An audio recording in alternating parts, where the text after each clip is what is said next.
Welcome to AI Horror Stories. Prepare to be chilled. Subscribe now and hit that notification bell for daily doses of AI-generated fright. It is Christmas Eve in the snowy London of the 1800s, and in a small house at the edge of town, a lonely 7-year-old boy named Isaac lives. Isaac is a sad child without a single friend, while other children are joyfully spending time with their families, eagerly anticipating the presents beneath beautifully decorated Christmas trees. Little Isaac spends this holy night alone in his cold, dusty attic room. His parents are very poor. His mother is a strict woman who stays at home to educate Isaac, while his father works long hours at the London harbor to support the family, with much of his earnings consumed by alcohol at the end of his shifts. Occasionally, he returns home drunk, having been ejected from several bars in London, and shouts at Isaac's mother. Sometimes, this escalates to violence, with him attacking her brutally, and afterward, he would force himself upon her in a drunken rage. This night is one of those occasions. Isaac remains silent, trembling beneath his tattered bed sheets until the screams and loud sounds fade away. When he finally falls asleep, he dreams of what it would be like to have a friend to play with, hoping to share laughter and happiness like the other children in London. Fortunately for little Isaac, this Christmas Eve brings a significant change when his profound loneliness attracts the attention of a guardian angel, who creates a special gift for the forlorn London boy. As the sun rises on Christmas morning, Isaac opens his eyes to discover a strange wooden box at the foot of his bed. With his eyes wide in awe, he gazes at the colorful, handcrafted box, pondering who might have left it.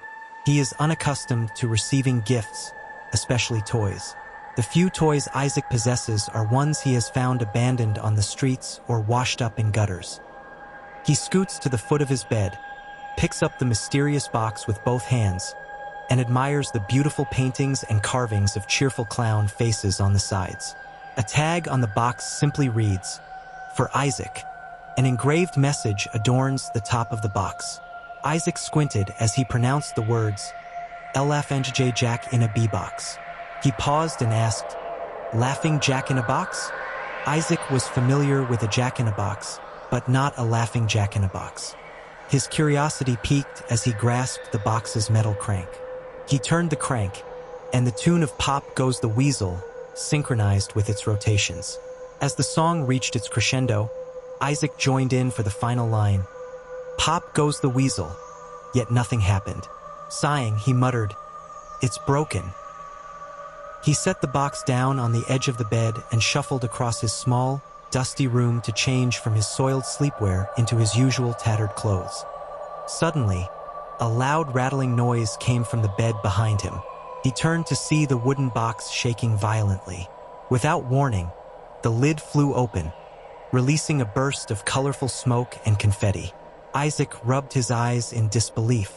As the smoke dissipated, a tall, thin clown with bright red hair, a spiraled rainbow-colored nose, and feathery shoulders emerged, all adorned in a ragged yet vibrant clown outfit.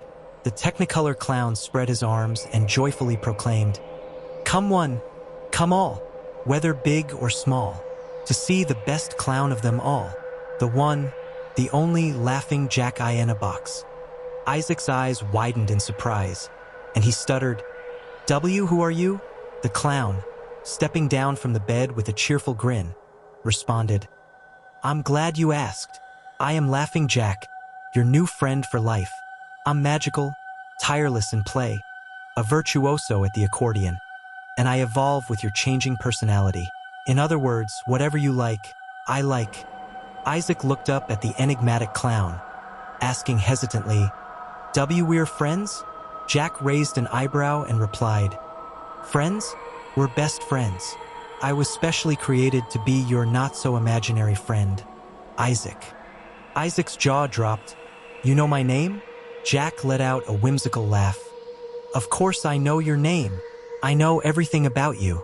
Now that the introductions are complete, would you like to play a game of spy?" Isaac grinned from car to car. "Really? We can play games? I'd love to." "Oh." He paused. "I can't.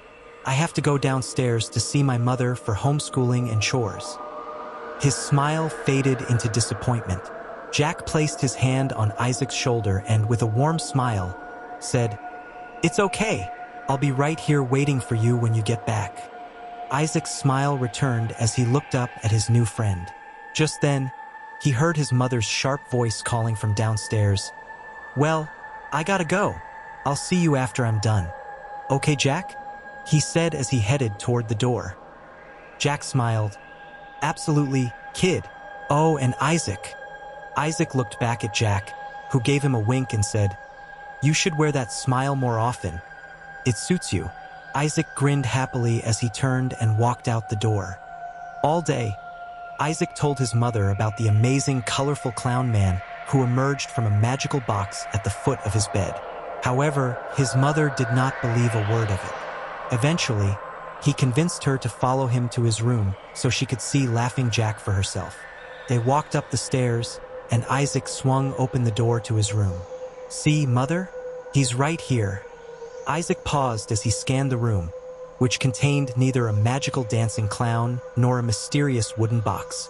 His mother was not amused. She gave Isaac a glare so menacing that it made his knees weak and his stomach churn. "Be but Mother." He was smack. Isaac's mother delivered a swift, hard slap to his face. His eyes began to tear up, and his lip quivered as he felt himself about to break down. "You stupid, isolated child. How dare you lie to me about such childish nonsense? Who would want to be friends with a useless worm like you? You will remain in your room for the rest of the evening and will receive no dinner. Now what do you say, you ungrateful wretch?" Isaac managed to swallow the knot in his throat to mutter a reply. Thank you, ma'am."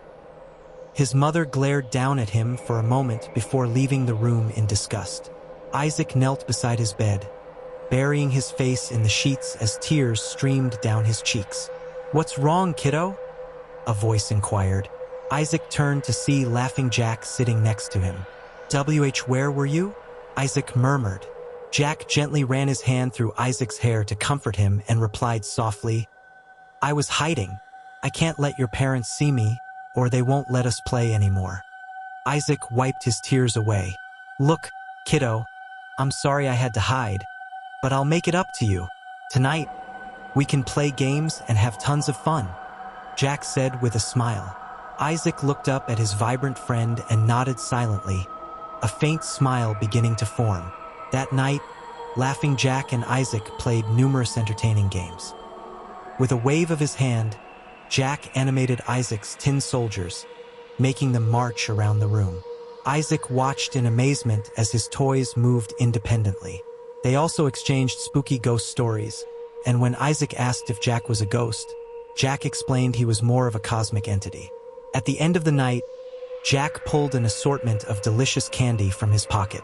Isaac was ecstatic as he tasted the first colorful treat, experiencing sweetness like never before. He had such a wonderful time and laughed so hard that night. It seemed things were finally looking up for him, at least until the incident that occurred 3 months later. The day was pleasantly warm and sunny in London, which was a rarity. With the assistance of his not-so-imaginary friend, Isaac finished his chores early and was allowed to go outside to play for a while. The day began simply enough. The duo played pirates behind the house when Isaac spotted the neighbor's cat sneaking into their garden. "Yergi, we got an enemy spy off the starboard bow," Isaac shouted, enchanted by fantasy and imagination. First Mate Jack exclaimed, "Yo-ho, I'll get him, Captain Isaac," mimicking a hearty pirate accent. With a laugh, Jack reached across the garden and seized the unsuspecting cat, which began to struggle vigorously. "Don't let him get away, Jackie, or I'll make you walk the plank," Isaac taunted. Jack tightened his grip on the cat, his arms coiling around the squirming creature like anacondas. As Jack continued to squeeze, the air was forced from the cat's lungs, and its eyes began to bulge. Suddenly, with a loud snap, Jack released the cat, which thudded lifelessly to the ground. A quiet tension filled the air as they both stared at the now distorted and mangled feline. The silence was broken by Isaac's boisterous laughter. "Ah ha ha ha. Wow, I guess cats really don't have 9 lives. Ah ha ha ha," Isaac exclaimed, nearly in tears from amusement. Jack started to chuckle. Heh, yeah. But won't you get in trouble if your mother finds your neighbor's cat dead in her garden? Isaac's laughter abruptly ceased. Oh no, you're right. I'll just throw it back into the neighbor's yard. Panicking, Isaac rushed to grab a nearby shovel, scooping up the lifeless cat and tossing it over the fence back into the neighbor's yard. They hurried back inside and up to Isaac's room. About an hour later, the piercing squawk of Isaac's mother echoed from downstairs, calling his name. After 30 minutes, a tearful Isaac returned to the room. Well? Jack asked nervously. Isaac stared at the ground as he spoke. I tried to tell her it was you who harmed the cat. She didn't believe me, said you weren't real. Jack frowned, aware that this was his fault. Isaac wiped away his tears with his sleeve. I'm being sent off to a boarding school. I'm leaving tonight, and you can't come with me. Laughing, Jack's face displayed shock. What? I can't come? Where will I go? Isaac remained silent but pointed to the colorful box from which his friend had originated. Back in there? But I won't be able to get out until... Jack hesitated. Isaac gazed at his only friend, tears streaming down his face. Jack, I promise I'll come back for you as soon as I can. Jack glanced at the box and then back at Isaac. And I'll be right here waiting for you, kiddo. Jack smiled as a single tear rolled down his cheek. He approached the box, and with a puff of smoke, he was drawn back in, unable to escape until it was opened once more. That night, Isaac was sent off to boarding school. For the first time, Laughing Jack experienced loneliness. Although confined in his box, Jack could observe the world around him, waiting each day for his friend to return. While the room grew older and dustier, Laughing Jack's sole purpose was to be Isaac's best friend for life. Yet now he had to endure day after day, month after month, awaiting reunion with his cherished friend. Isaac's parents still resided in the house but never ventured to the upstairs room. Their presence was only felt during their arguments. Jack's existence became one of solitude, loneliness, and disappointment. Over the years, Jack's once vibrant colors dulled into a monochrome blur of darkness and stark whiteness. He remained trapped, eternally hopeless. 13 years passed until one night when Isaac's father returned home particularly drunk and, as usual, engaged in a confrontation with his wife. The situation escalated into physical violence once more, but this time, she did not rise again.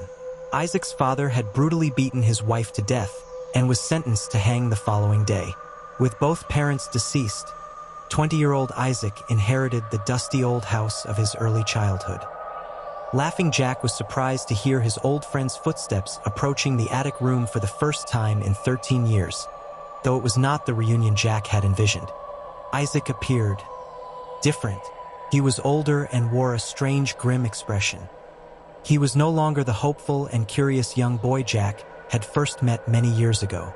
Jack eagerly anticipated Isaac's release from the prison he had occupied for so long. Yet his box remained untouched and unnoticed on a shelf in the corner alongside other dusty, unwanted trinkets. Isaac had completely forgotten about his old friend, dismissing him as a mere childhood illusion. Surprisingly, this revelation left Laughing Jack feeling nothing. He felt hollow. 13 years of waiting and disappointment had rendered the monochrome clown devoid of sorrow and self-pity. Jack remained in his box, colorless and emotionless. The following day, Isaac left for work as an upholsterer, repairing furniture for the residents of London. Jack continued to wait in his confinement. Hours later, a drunken Isaac returned home and stumbled up the stairs to his room, accompanied by a lady friend he had met at the bar earlier that evening.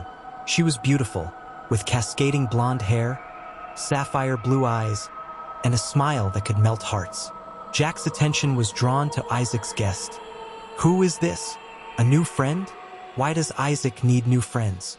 I thought I was his only friend. He pondered from within his hellish confinement. Isaac and the woman sat on the bed, discussing life in London. Isaac made a joke about the weather, and they both laughed. Laughing Jack felt a surge of envy over Isaac's new friend. Isaac and the woman locked eyes as they leaned in for a kiss, engaging in a passionate exchange of affection. Jack was confused by this unfamiliar display, having never witnessed kissing before. As their kissing intensified, Isaac touched the woman's smooth thigh and moved his hand up her dress, but she pushed him away. Undeterred, Isaac attempted again, this time placing his hand on her silky undergarments. The woman reacted with disdain, pushing Isaac away before delivering a sharp slap to his face. Isaac's expression darkened as anger replaced his previous drunken passion. The woman's heart raced as she saw Isaac's face twist with rage. "Stupid whore!" Isaac shouted, striking the woman in the face. Laughing Jack's eyes widened as he observed the red liquid streaming from the girl's nose. "What game is this?" he pondered, unfamiliar with such violent scenes. Isaac grasped the girl's wrist with one hand while he tore her panties off with the other. The terrified girl attempted to resist, but Isaac overpowered her. He callously fondled her breasts, then forcefully grabbed her hair, forcing his tongue down her throat. In response, she bit down hard on Isaac's tongue. Jack watched intently as his friend released his new companion, clutching his mouth as it filled with blood. The frightened girl tumbled off the bed and scrambled toward the exit. Isaac lunged forward, catching her by the end of her dress. Retrieving a lead candlestick from the nightstand, he swung with all his strength, striking the back of her head and causing it to burst open. Thick blood splattered throughout the room as her body convulsed for several seconds before going still. Blood was everywhere, even splattering onto Laughing Jack's box, who relished the scene. For the first time in 13 years, a smile crept across Laughing Jack's face, followed by a chuckle that grew into uncontrollable laughter from within his sealed box. What a wonderfully fascinating game, Jack thought as he watched the still girl's golden blonde hair become stained with blood. As the adrenaline subsided, Isaac realized he needed to dispose of the body. He placed the girl's lifeless corpse on the bed, exited the room, and locked the door behind him before leaving the house. He returned nearly a day later with a metal garbage can and his bag of upholstery tools.